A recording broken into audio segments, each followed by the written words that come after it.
Saat jadi bupati di Purwakarta menebarkan kesesatan dengan berbagai macam perayaan. Ada tidak? Ada tidak? Mau jadi gubernur, lo mau nyebarin kesesatan satu provinsi.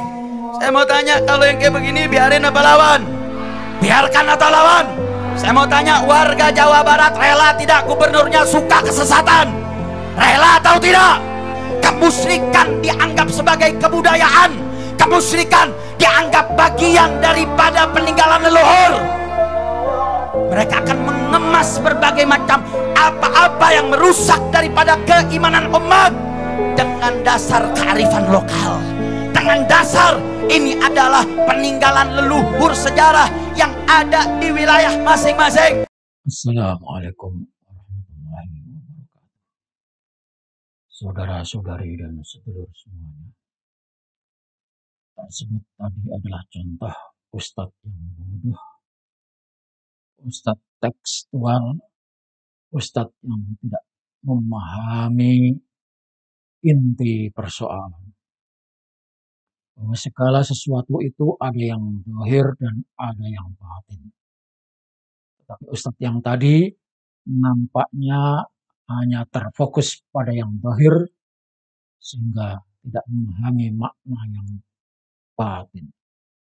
Padahal sesungguhnya segala sesuatu itu dinilai dari yang batinnya. Sehingga karena hanya mampu melihat yang nampak, maka sering orang terkecoh dan sering orang tertipu dengan penuh keyakinan menyatakan bahwa yang zahir yang dilihatnya itu adalah salah.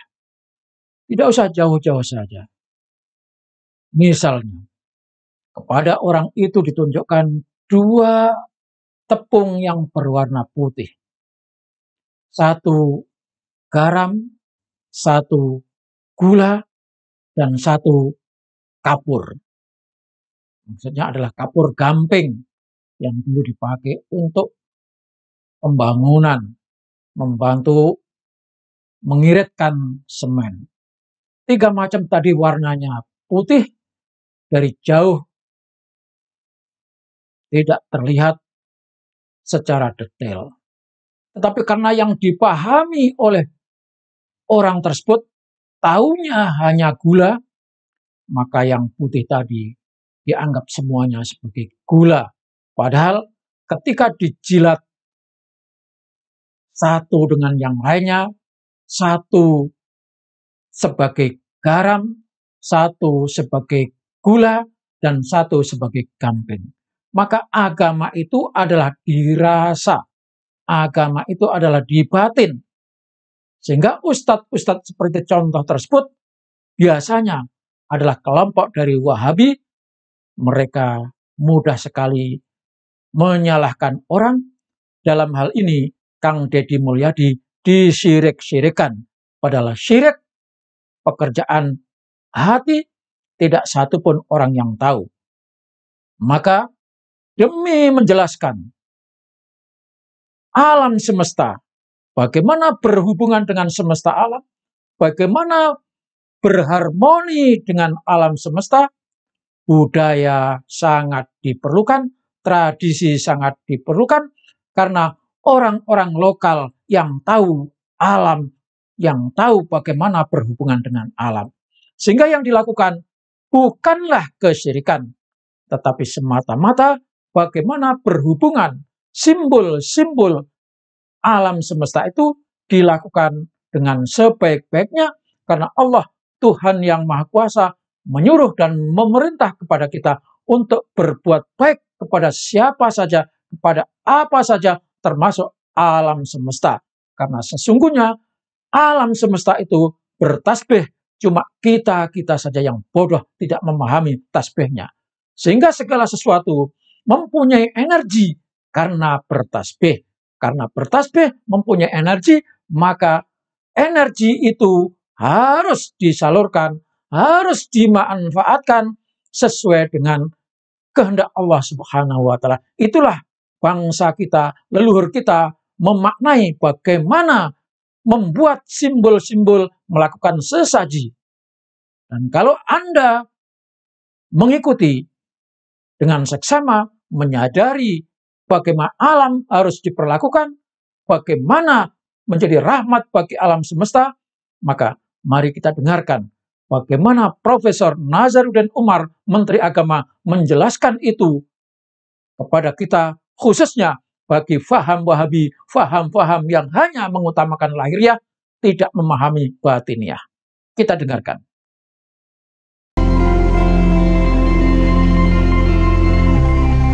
Bismillahirrahmanirrahim. Assalamualaikum warahmatullahi wabarakatuh. Selamat malam, salam sejahtera untuk kita semuanya. Salam Om Swastiastu, Namo Buddhaya. Salam kebajikan, Rahayu, Rahayu, Sampurasun.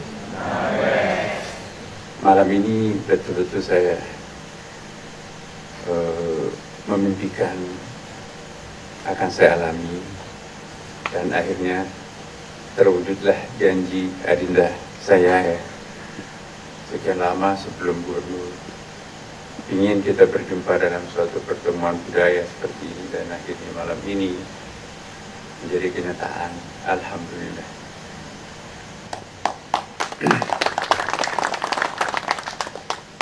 Saya mau mengayatisasi apa yang disampaikan tadi oleh Pak Gubernur, dan juga nyanyian-nyanyian indah, kidung-kidung indah, lebih merupakan liturgi sebetulnya, dan juga puisi-puisi yang dahsyat. Saya teringat sebuah ayat di dalam surah Al-Isra ayat 44 itu ya. Wa in min syai'in illa yusabbih bihamdi walakin la ta'lamuna tasbihahum. Tidak ada sesuatu pun melainkan semuanya bertasbih kepada Allah. Hanya kalianlah yang tidak tahu tasbihnya mereka. Apa artinya itu? Pohon, batu, tanah, langit, apapun, sampai semut, harimau, semuanya bertasbih. Apa makna tasbih? Apa yang dimaksud tasbih? At-tasbih artinya at-tansih, mensucikan Allah. Apa artinya mensucikan Allah? Memuji sepenuh hati terhadap Allah. Tidak mungkin orang menjadi pemuji tanpa emosi. Dengan demikian, segala sesuatu itu punya emosi. Artificial Intelligence, AI, sekarang ini membuktikan bahwa ternyata Bapak Ibu sekalian, setiap benda, setiap apapun juga, itu ternyata mempunyai energi. Energi itu memiliki semacam getaran dan pancaran. Dan setiap getaran itu mempunyai bunyi. Nah, artificial intelligence sekarang ini punya alat perekam, mampu melipat gandakan ribuan kali dari suara aslinya, sehingga dedaunan itu pun juga bisa diperbesar. Pasir-pasir yang kita anggap benda mati, betul-betul kata Al-Quran tidak ada benda mati kan, itu juga bisa memancarkan suara. Jadi tidak ada suatu benda apapun yang tidak bersuara, dan itu adalah tasbihnya alam semesta. Wa in min syai'in illa yusabbihu bihamdi walakin la ta'lamuna tasbihahum. Suatu saat Rasulullah sallallahu alaihi wasallam pengajian maghrib isya. Siapa di antara kalian pernah mendengarkan tasbihnya pasir? Bengong sahabat, pasir kok bisa bertasbih? Nabi memungut 7 butir pasir karena masjidnya Nabi itu ya, dasarnya itu kerikil, bukan sajadah, bukan tegel, bukan keramik. Maka itu kalau Nabi sujud kadang-kadang pasirnya bertengger di sini. Dan jangan membuang pasir yang bertengger. Sepanjang itu bertengger, maka sepanjang itu akan berdoa untuk yang bersangkutan, dan itu akan menjadi saksi bahwa ada orang yang pernah sujud.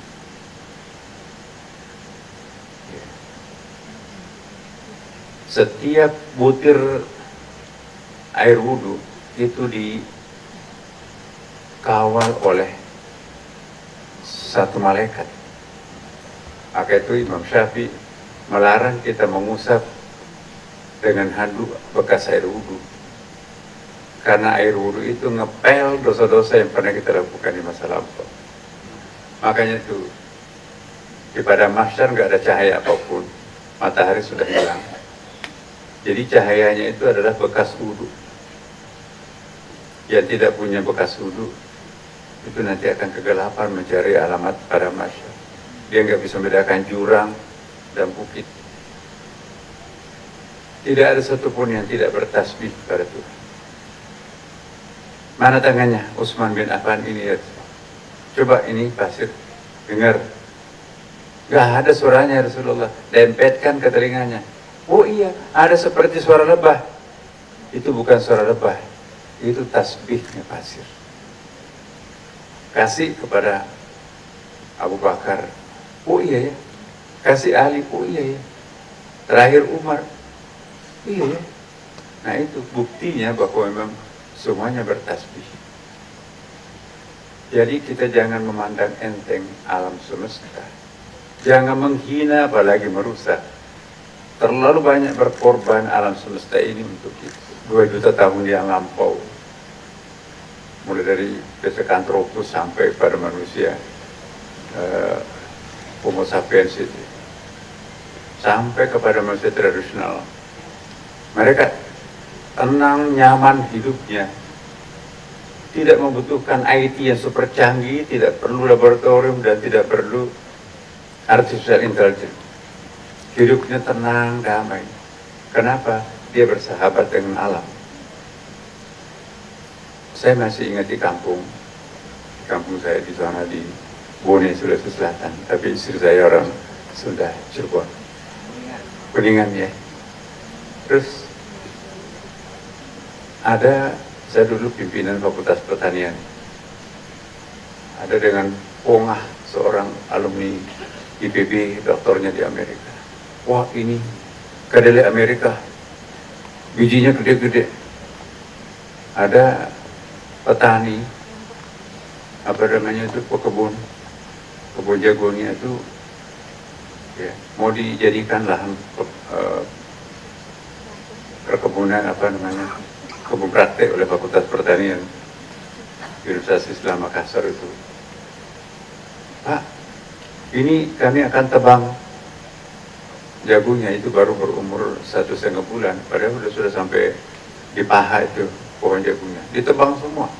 Kenapa anak mau ditebang? Ini ada kedelai luar biasa bagusnya nih. Jadi pendapatan Bapak nanti 5 kali lipat lebih mahal. Bapak nanti bisa haji segala macam. Terus coba nak, dia ambil kedelai itu dicium, baru diambil tanah tempat mau ditanam, dicium juga. Kata Pak tua yang umurnya 67 tahun itu, Pak Muhammad, ini kayaknya nggak cocok di sini nak. Wah enggak Pak, ini 1 minggu kami bersama anak-anak di laboratorium, ini pasti akan tumbuh subur, ini tanahnya, topsoilnya hitam bagus di sini. Kamu sudah teliti tanah di sini, ya. Dia coba lagi, kayaknya nggak cocok di sini nak. Bapak, ini ilmunya anak modern sekarang pakai laboratorium. Bapak kan nggak tamat SD. Ya monggo, dibabatlah jagungnya. Tapi setelah ditanam kedelainya, besar kedelainya. Tapi sampai lebih 3 bulan, 4 bulan, kok nggak ada buahnya keluar. Ada petik-petiknya, sampai akhirnya, wah apa yang salah ini? Akhirnya kedelai itu dibabat semua, nggak ada buahnya.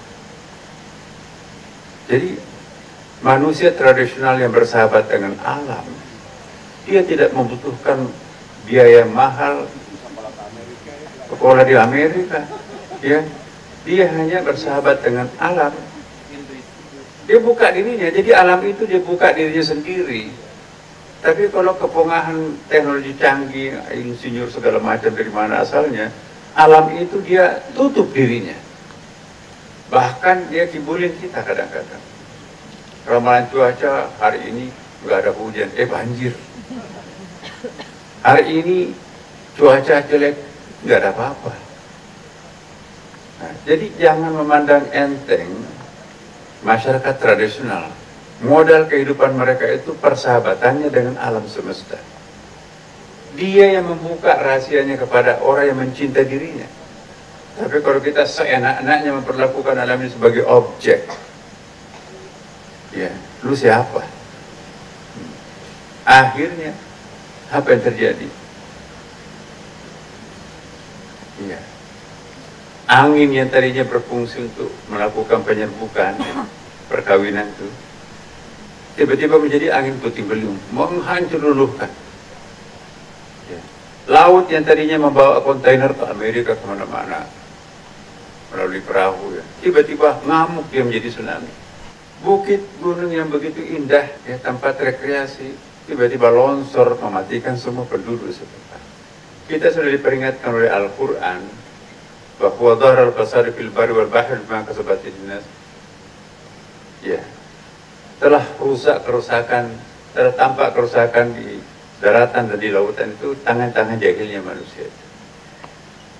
Sekitar 2 juta tahun yang lampau sampai 50 tahun yang lampau, masyarakat itu masih bersahabat dengan alam. Tapi ketika, ya, awal abad ke-19 mulai muncul filsafat positivisme, ya, ternyata dulu kita diperbudak oleh alam, iya kan? Anaknya kemana? Oh, sakit ya, mainnya di mana? Di bawah pohon. Berarti penjaganya marah, bawalah sesajen di situ. 3 hari waktunya memang sudah berhenti sakit itu. Oh, itu buktinya. Dia mainnya di mana? Di pantai, bawa sesajen ke pantai. Nah, ternyata anaknya kemudian sembuh. Ya. Mau kemana? Mau pergi melaut. Nah, tetapi, ya, jadi saya ingin menjelaskan sesuatu hal yang sangat penting. Boleh kita beda pendapat di sini. Saya memberikan satu contoh konkret, ya. Disertasinya Pak Profesor Baharudin Lopa, mungkin ada yang tahu. Sulawesi Selatan itu, yang jaksa agung yang terkenal sampai sangat jujur itu. Jadi nelayan bandar itu kalau mau pergi melaut, dia cemplungkan kakinya sampai di lutut. Dalam tempo 3-4 menit, dia minta izin, boleh nggak kami melaut? Apakah di sana nggak ada gangguan? Ya, lengkap itu, nasi bungkus dari bapak, dari suami, dari istrinya. Muncul isyarat, kamu jangan melaut. Di sana ada gelombang besar, tapi ini kan terang. Jadi berdialog dengan laut. Ya, di sini nggak ada apa-apa, tapi di sana perubahan cuaca di tengah laut. Pulang membawa, kenapa pulang mas? Ada petuah, jangan melaut. Ya udah, istrinya juga ngerti kan. Tapi anak muda yang nggak tahu sopan santun terhadap laut, ya, pergi nekat, dianya hampir mati, perahunya karam di situ. Ya. Masyarakat Bulukumba yang buat perahu pinisi itu, sebelum menebang pohon, bersahabat. Ya. Apakah cocok kami bikin perahu dari dirimu? Dia komunikasi. Maka itu ada semacam upacara persahabatan. Nah, oh iya, maka itu Vancouver itu perahu kecil tapi bisa menyeberang samudra yang luar biasa. Sampai di Vancouver itu ada pulau namanya Pulau Bocer yang ada di Indonesia terkenal situ, ya. Ada taman bunga di dunia paling cantik di tempat itu, ya, di Bocer di dekatnya Vancouver. Dan kira-kira 15 menit itu speedboat, ya, itu ada namanya Bone Island, Pulau Bone. Nah di situ ada bahasa Bugis dipakai masyarakat setempat itu, karena dulu dianggap bajak laut ya, pulaunya bajak laut. Masa perahu kecil dipakai itu? Nah, Bapak Ibu sekalian, saya ingin mengingatkan kepada kita semua, banyak contoh konkret seperti ini di Jawa Barat, apalagi Bapak Ibu sekalian. Itu apa yang dulu dianggap mitos mistik itu sebetulnya hanya karena ketidakmampuan kita mengerti fenomena alam itu. Ya. Jadi begini, nelayan Mandar itu membawa sesajen, bukan sesajen ya, semacam apalah gitu. Itu simbolik persahabatan. Ya. Dia tidak menyembah laut. Dia simbol persahabatan dengan laut. Masyarakat Bugis kalau mau menanam padi, dia memulai dengan membawa sesuatu ya, doa-doa. Ya. Kalau orang sepintas, wah itu musyrik, praktek mistik. Gak ada. Begitu dia tanam, tumbuh syukur. Mau memulai tanda syukur, tidak langsung memetik padinya itu. Dia ada upacara-upacara tertentu, tanda syukur kepada Tuhan. Itu bukan menyembah padi, Sang Hyang Sri. Tapi itu wujud persahabatan orang dengan alam. Nah, melakukan upacara persahabatan dengan alam, nggak ada bedanya kan? Ada tamu kita yang mau datang dari luar negeri, ada upacara, tari-tarian dan seterusnya. Iya, kalungi bunga. Jadi itu bentuk persahabatan. Nah, mengalungkan bunga itu ya kita berterima kasih terhadap Tuhan memberikan padi yang mumpuni seperti itu. Itu bukan menyembah padi. Jangan terlalu gampang mensyirikkan orang. Ya. Satu contoh, ini hadis Nabi ini, Bapak Ibu. Di pinggir kota Madinah, ada seorang Pak tua, sholatnya menghadap ke pohon. Wah, ini aneh ini. Kok sholatnya menghadap ke pohon? Dia lari menjumpai Rasulullah. Ya Rasulullah, ada orang aneh di situ, sholatnya menghadap ke pohon. Kita kan menghadap ke Ka'bah, ini menghadap ke pohon. Nabi nanya, ciri-cirinya seperti apa? Begini-begini. Oh, itu bukan orang sembarangan, itu Nabi Khidir. Kembali, sampaikan salam saya kepadanya. Saya tidak sempat menjumpainya karena ada tamu, ya, ada kerjaan. Mohon didoakan supaya saya sukses menjalankan misi kenabian itu. Sahabat itu pulang kembali menjumpai Pak tua masih menyembah masih salatnya menghadap ke pohon itu. Setelah salam, Nabi saya menitip salam. Mohon maaf tidak bisa menjumpainya dan minta didoakan supaya sukses menjalankan misi kenabian. Setelah berdoa, Nabi Khidirnya pergi hilang. Pertanyaannya, apakah Nabi Khidir itu musyrik menyembah pohon? Jadi Nabi Khidir itu dilukiskan dalam Al-Quran itu kalau pakai akal biasa, penjahat itu. Masa membunuh anak yang tidak berdosa kan? Di surah Al-Kahfi ayat 60 sampai 82 itu kan. Masa melubangi perahu nelayan yang tidak berdosa itu, habis itu ditinggal. Ya. Tapi Quran memberikan pujian terhadap dia. Dan korbannya pun juga memuji dia. Kenapa? Karena penjelasan Qurannya kan. Anak yang dibunuh itu, alhamdulillah, untung aku dibunuh lebih awal. Kalau enggak, aku menjadi dewasa, aku akan menjadi penghuni neraka. Tidak jadi aku masuk neraka, terima kasih. Ya. Bapaknya pun juga tentu berbahagia. Seandainya anak itu menjadi besar, anak bapaknya pun juga itu akan menjadi kafir. Masyarakat itu akan dionarin oleh anaknya itu. Kenapa perahu itu dilubangi? Karena besok raja akan merayakan ulang tahunnya berkenduri di laut. Semua perahu yang layak pakai dirampas dan dikembalikan lagi. Nah, perahu yang dipilih dilubangi itu adalah perahunya orang saleh yang jujur. Alhamdulillah, untung ada orang yang melubangi perahu kita. Dengan menempel sedikit, maka dipakai melaut lagi. Ya. Kenapa? Kok bangunan yang sudah dibangun ini, sudah diperbaiki, mari kita tinggalkan tempat ini. Ada firaqu baini wa baini. Ini perbedaan antara aku dan. Jadi Nabi Musa itu muridnya Nabi Khidir. Musa itu selalu pakai akal, akhirnya nggak lulus. Tapi Nabi Khidir meninggalkan, belakangan baru lulus. Oh iya ya. Jadi mekanisme alam itu jangan pakai akal melulu, nggak nyambung tuh. Tapi pakai perasaan. Kegagalan masyarakat modern itu karena kita terlalu banyak menggunakan otak kiri. Otak kiri ini mau menerjemahkan semuanya, mau menjelaskan semuanya, mau menaklukkan semuanya. Padahal masyarakat tradisional kita terdahulu kala itu lebih banyak menggunakan otak kanan, by feeling, ya, pamitan. Ya.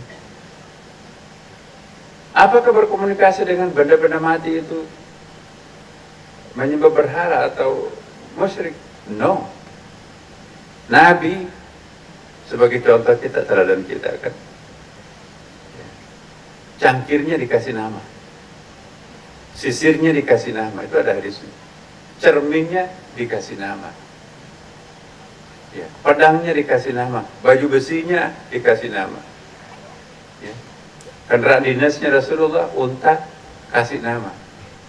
Kemudian ada kuda untuk gerakan cepat, itu juga dikasih nama, ya.